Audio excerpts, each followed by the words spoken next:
hindi po sila original, peke.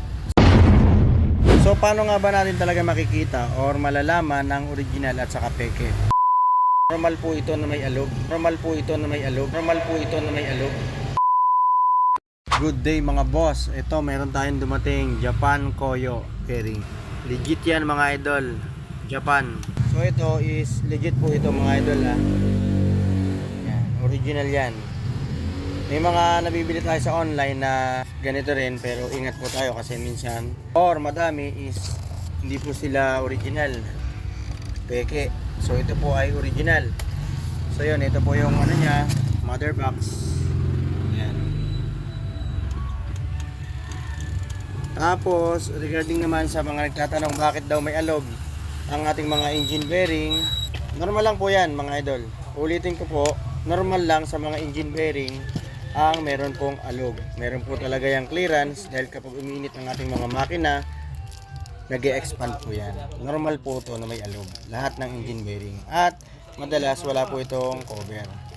So yun mga idol. So paano nga ba natin talaga makikita or malalaman ng original at saka peke? So dito pa lang makikita nyo na sa packaging.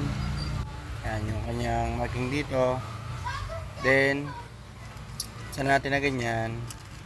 Pakita ko sa inyo ha. Yan. Yung kanyang tatak is naka-engrave.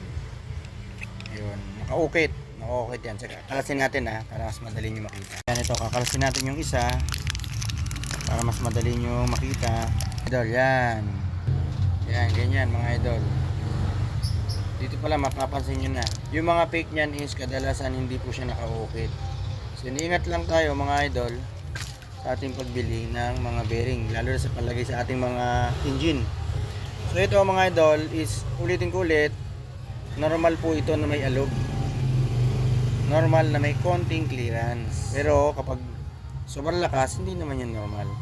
So kaya to may clearance kasi sa mga engine bearing natin kadalasan or talagang ito po ay umiinit. Yung ating mga metal nag-expand po yan kapag umiinit ang ating makina.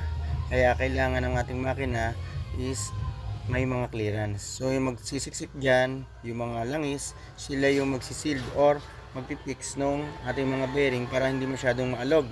So kung ito ay walang alog, kadalasan mas madaling nasisira yung ating mga engine bearing. Alright? Sana nakatulong. Yan, ito yung mga bearing natin. So medyo madami din to.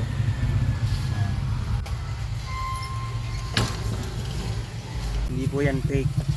So yun, ingat po tayo sa mga nabibili natin. Marami pong fake nito. Alright!